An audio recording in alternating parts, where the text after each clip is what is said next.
Hey everybody, this is integration day 2, and we start with taking out a constant.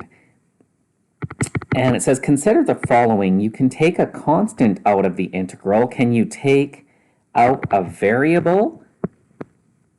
No.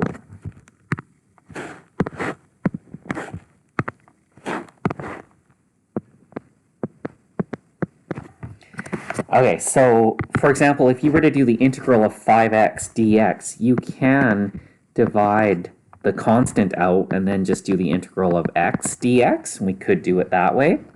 And so you have this 5 out here. The integral of x is you increase the power by 1 and you take that new power, and whatever's in front gets divided by that new power. And then we would have plus c. And then you can multiply the 5 through after. 5 times a half is 5 over 2 times x squared, and 5 times c is still a constant c. And this one here, the power would go up to 2. The one in front gets divided by that new power plus c. Okay. There's a lot of examples in this little booklet. We won't do every single one in the interest of time, but there might be a completely filled out version on my website. Remember differentiating using the chain rule. So if we have the derivative of, say, x squared plus 3 to the 20, we have to identify what u is, and the u is right there. And what you would do is you do the derivative of the outside function, the power of 20, and you go 20 times x squared plus 3 to the 19. It's extended power rule, and then multiply by u prime, the derivative of the inside, which is 2x.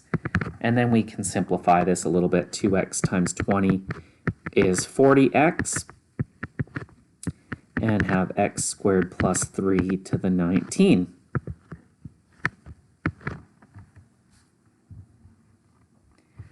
All right, so that was differentiating using the chain rule, the u notation.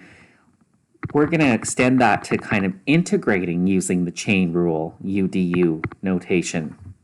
Okay.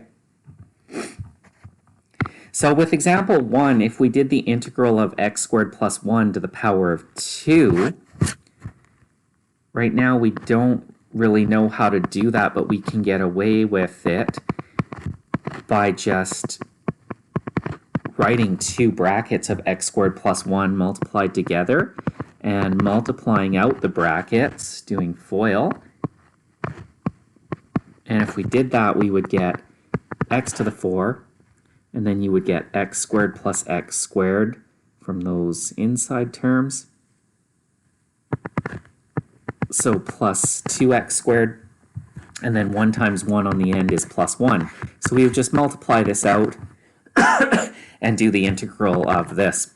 So that would become x to the 5, and the 1 is divided by that new 5. This would become x to the 3, and then the 2 is divided by that 3. This is 1x to the 0, so it would become x to the 1, and the 1 is divided by 1. So we could just leave it like that, plus c. So that's not too bad for a bracket squared.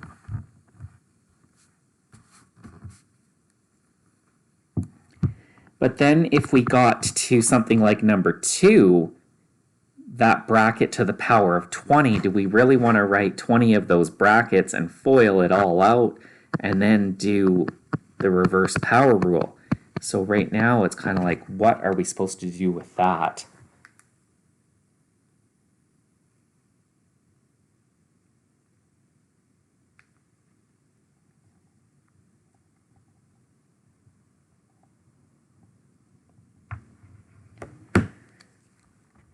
Sorry, I just need to pause here for a second.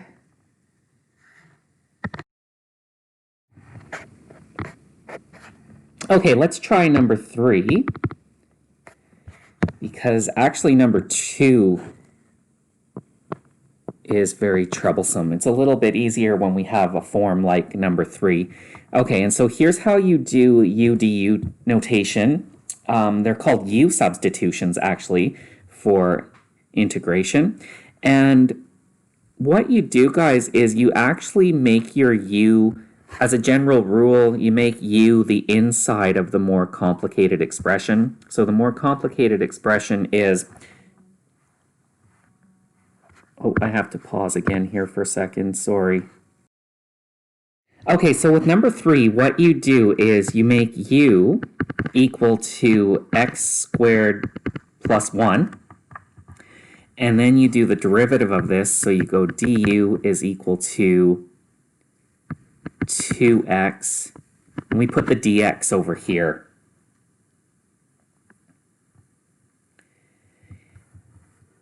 And then this becomes the integral of, instead of x squared plus 1 to the 20, it is u to the 20. And we still have our times 2x. But notice that dx, if I were to get dx by itself over here, dx is equal to du over 2x. Hey, how convenient. And the 2x's cancel. And now we have an integral just involving u, and it's an integral that we can handle. U to the 20 du, and you just simply go u to the 21. The 1 out front here gets, excuse me, divided by 21, and then plus c. And then at the end, you can resubstitute back in what the u was, the x squared plus 1 to the 21 plus c.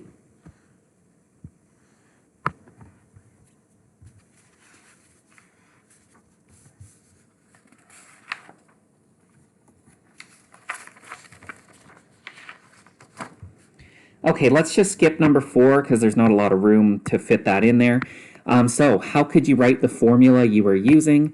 Compare the integral of x to the excuse me, x to the n dx becomes x to the n plus 1. The 1 in front gets divided by n plus 1 plus c. And this, if it's u to the n, would become u to the n plus 1, 1 over n plus 1 plus c. What does the du mean? It is u prime equals the derivative of the inner function.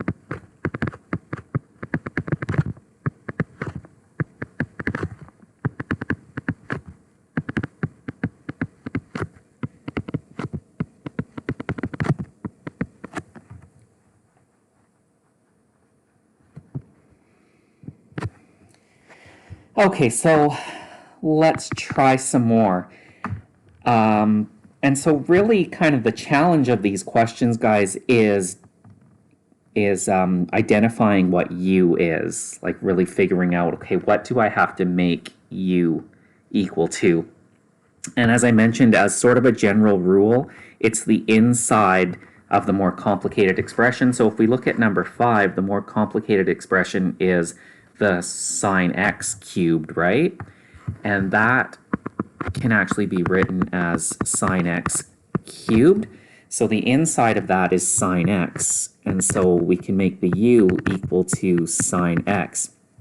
And the derivative of sine x is cos x, which will likely be sort of a cancellation for that other cos x that's in the integrand. So we would differentiate both sides. Du is equal to the derivative of sine x is cos x dx. And now we can say, hey, this is the integral of, instead of sine x cubed, it is u cubed times that cos x times, and notice that dx is going to equal du divided by cos x from this expression over here. Right, just divide both sides by cos x.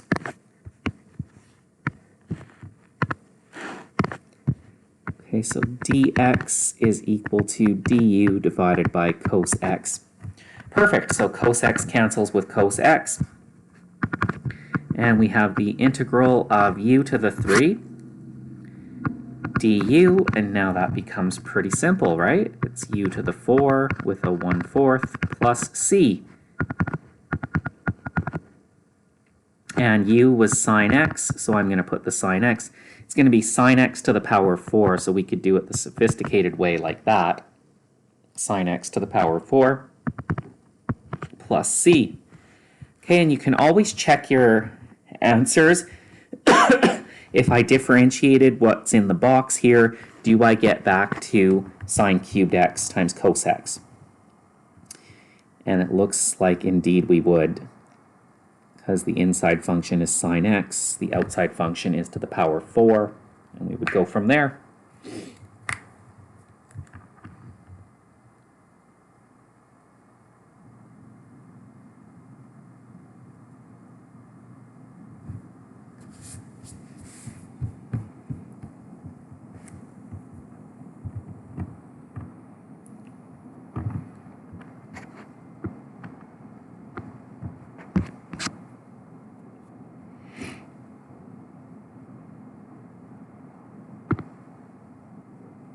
Okay, why don't we try number 8?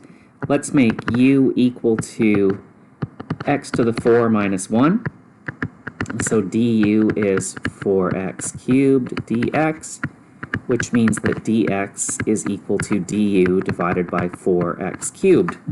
So this becomes the integral of u to the 5 times x cubed times dx is du divided by 4x cubed. And so we sort of have this little factor of 1/4 in there. And we can divide out that constant. That's why we talked about that at the very beginning. So divide out the 1/4, and then we have a u to the 5 du integral to deal with. So we have a 1/4 in front. That's going to become u to the 6 with a 1/6. And let me fix those 6's.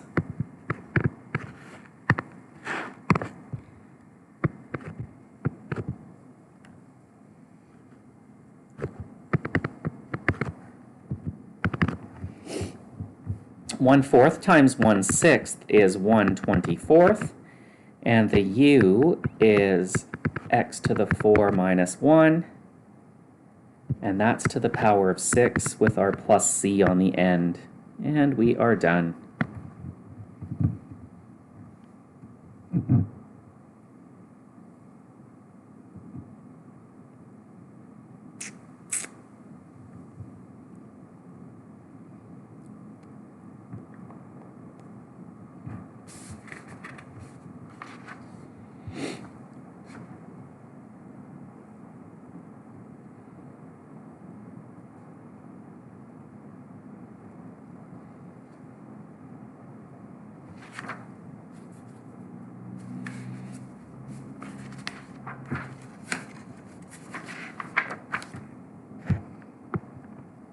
All right, maybe we could try number 11 here, a square root one. This time we are going to make u the inside of the more complicated thing, so x squared plus 5. And so du is equal to 2x dx, and so dx is du divided by 2x.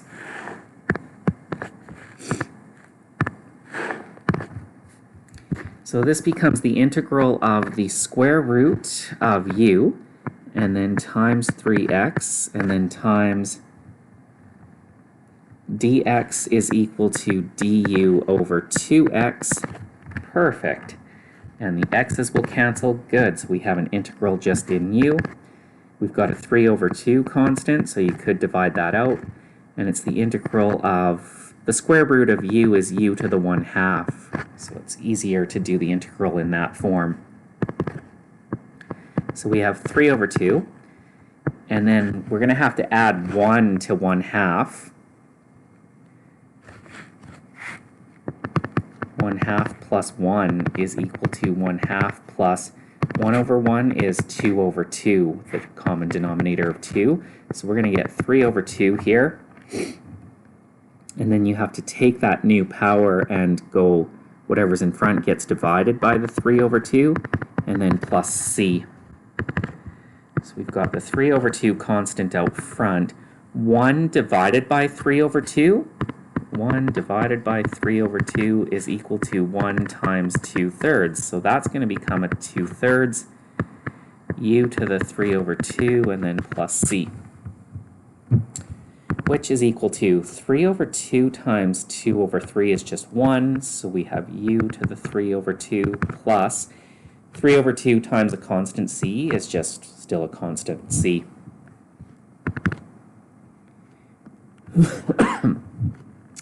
The u is x squared plus 5, like so. So you could leave it like that, or you could change it back to a radical.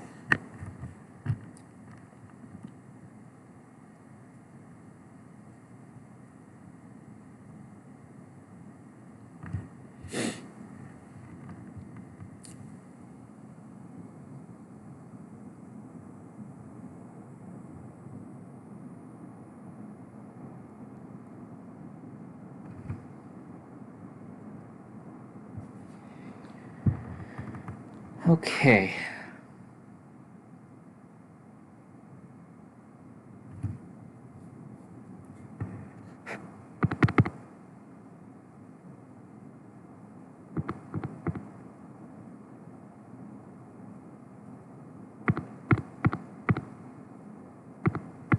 Let's try number 13.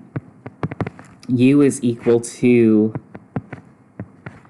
x squared plus 2x plus 4, and see if that gets us where we need to go. We will get 2x plus 2 and then dx. And so dx is equal to du divided by 2x plus 2, which, if you factor out the 2, we can get 2 times x plus 1. Hey, and an x plus 1 is in the integrand. Great, so that's looking good. So here's what we have. I've changed this to a u, so it's u cubed here, and dx is equal to du divided by 2 times x plus 1. Wonderful, so those x plus 1s will cancel. We've got a 1/2 that we can divide out.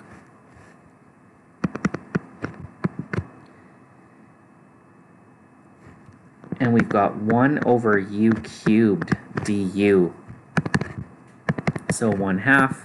1 over u cubed is u to the negative 3, and now we're ready to do reverse power rule. That would become u to the negative 2, and 1 divided by negative 2 plus c.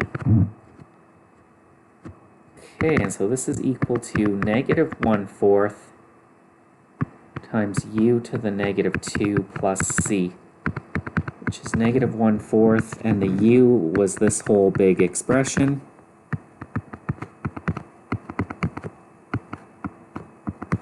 Plus c, and we could leave it like that.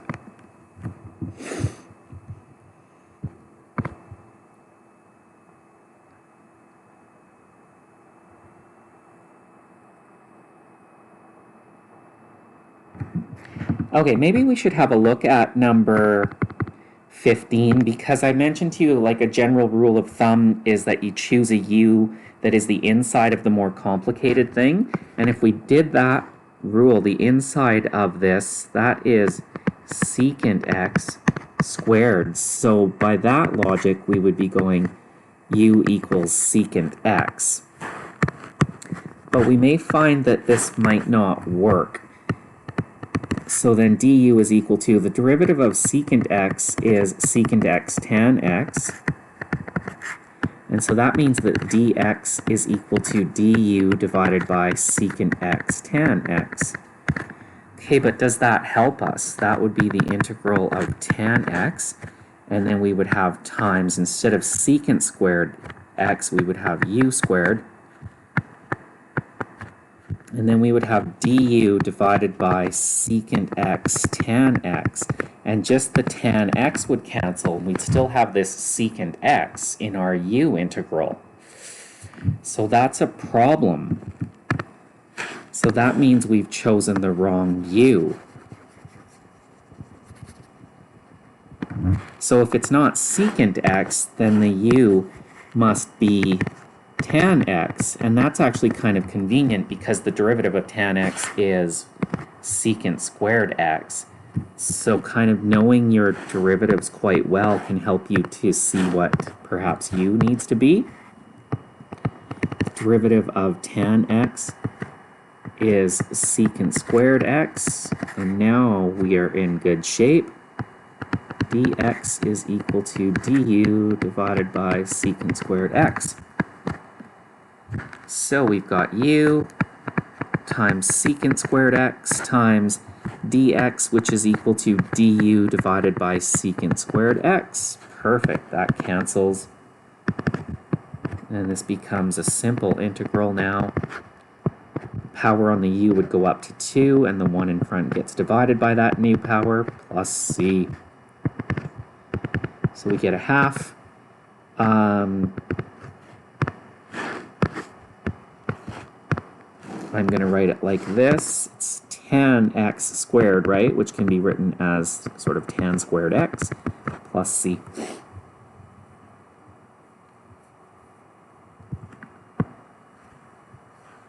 Okay, so that's a little wrinkle with number 15 there.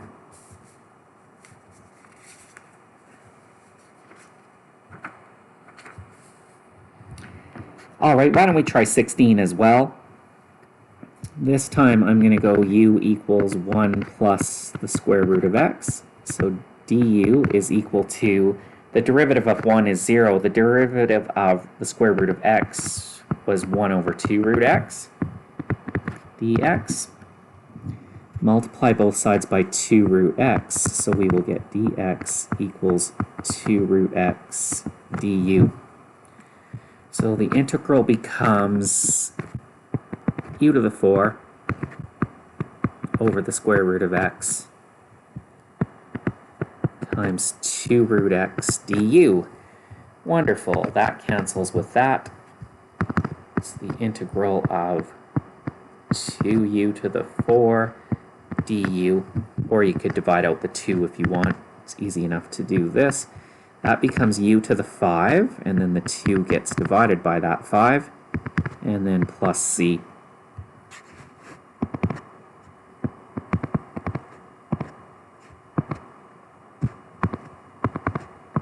And I'm going to replace the u with what it's equal to, 1 plus the square root of x, to the power of 5 plus c.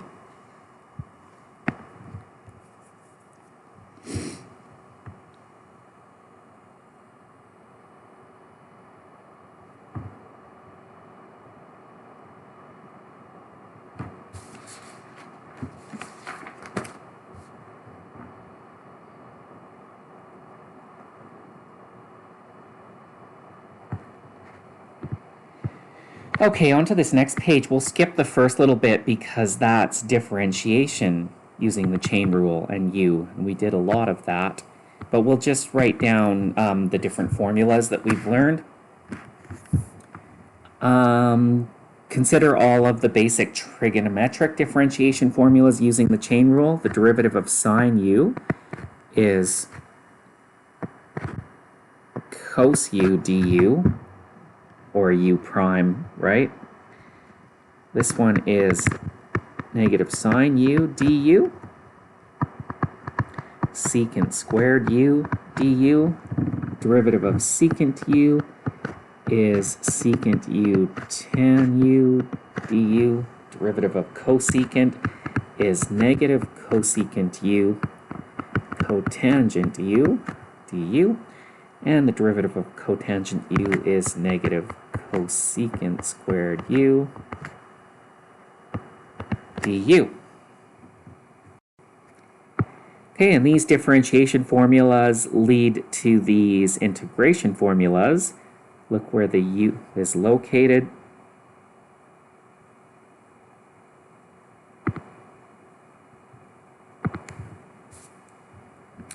Okay, so the integral of cos u du is sine u plus c. The integral of sine u du is negative cos u plus c. This one will be tan u plus c. This will be secant u plus c. This one will be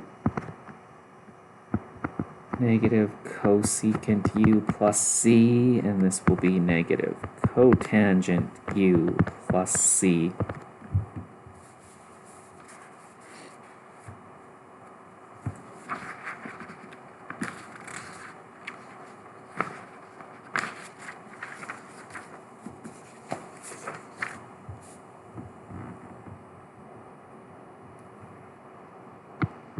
All right, so as mentioned, there are a lot of examples. We could maybe start with number 19. Make u equal to pi x, so du is equal to pi dx. So dx is equal to du over pi. So we've got the integral of secant squared u times dx, which is du over pi. Great.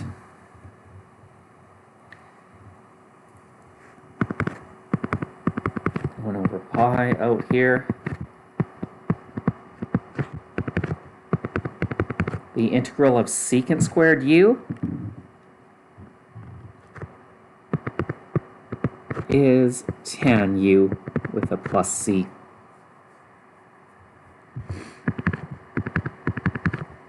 And then just replace the u with that pi x. And we're good to go.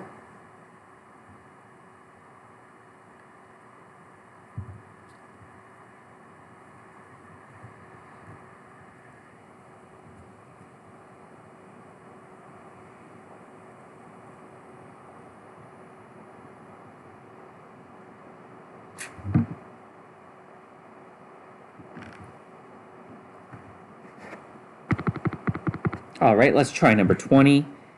The inside of the more complicated expression is the square root of x, so we'll start with that. And remember, the derivative of the square root of x is 1 over 2 root x, which means that dx is equal to 2 root x du. Cos u divided by square root of x times 2 root x du.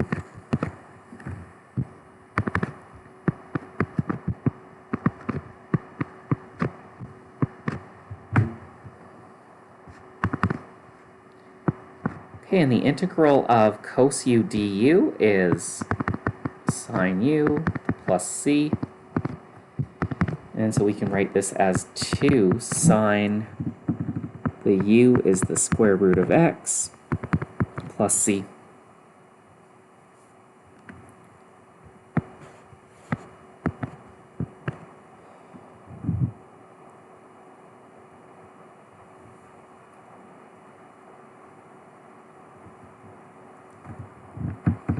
Okay, and we'll probably move on to the back page here in a second, but to give you a little hint with number 21, you would make u equal to the sine x inside here. And of course, the derivative of sine x is cos x, which will cancel with that cos x. So that one seems okay. And over here, we would go u equals 1 plus cos x.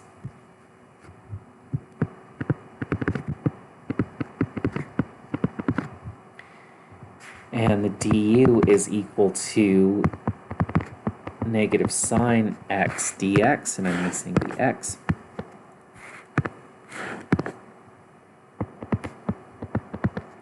Okay, and this sine x will likely end up causing a cancellation with that one.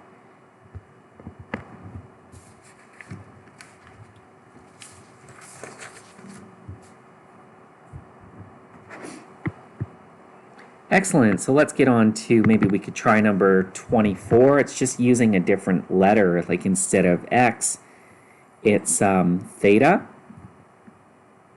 So I would perhaps make u equal to 2 theta. So du is equal to 2 d theta. So d theta is du over 2. So this is the integral of cosecant squared of u times d theta, which is du over 2. And then what we can do is, that's kind of like a 1/2 that we could drag out.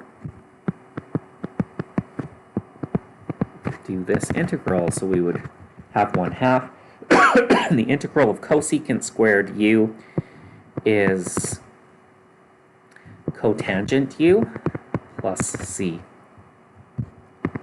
So we would have 1/2 times cotangent u, and the u is 2 theta, plus 1/2 times c is just still some constant c. Oh, sorry, and that's negative.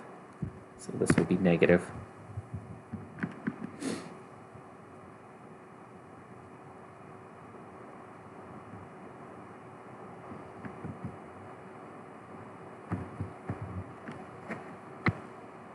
Let's look at number 26. Let's make the u equal to r cubed, and du is equal to 3r squared dr. Awesome, so that's going to cancel with that other r squared in there. So dr is equal to du divided by 3r squared. And this will be the integral of r squared times secant squared u times dr is equal to du over 3r squared. Cancel, cancel, we've got a 1/3.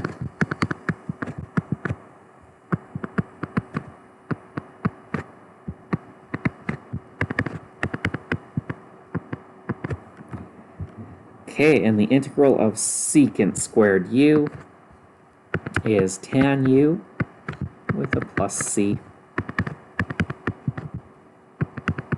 Tan of, what's the u? R cubed.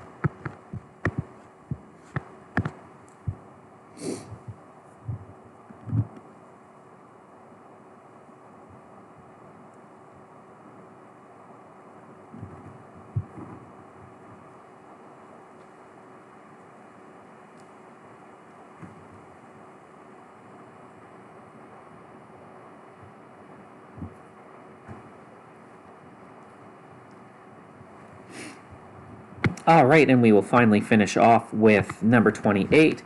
Sine squared of x over 5 is like sine of x over 5 all squared. So we will make the u equal to sine of x over 5, and so the derivative of that, the derivative of sine of something is cos of x over 5, multiplied by the derivative of the inside. The derivative of x over 5 is 1/5, and then the dx here. So dx is equal to du divided by, I'm going to put the 1/5 in front. And now we will go u squared times cos of x over 5 times dx is du divided by 1/5 cos of x over 5. Wonderful, so that's going to cancel with that. We've got 1 divided by 1/5, which is just 5. So I'll bring the 5 out, and then we have u squared du.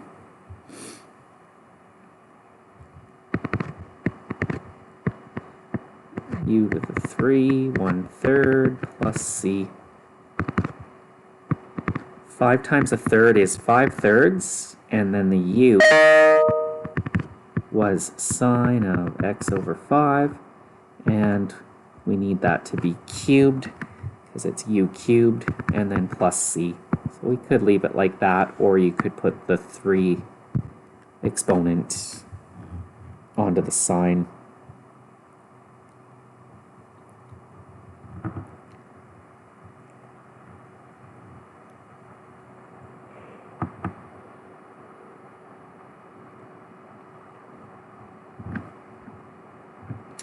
All right, there you go, everybody. That's integration day 2. You can see that there's some textbook work that you can try, and answers are in the back of the book. And I should have a handwritten answer key on my website in the Unit 5 integration folder.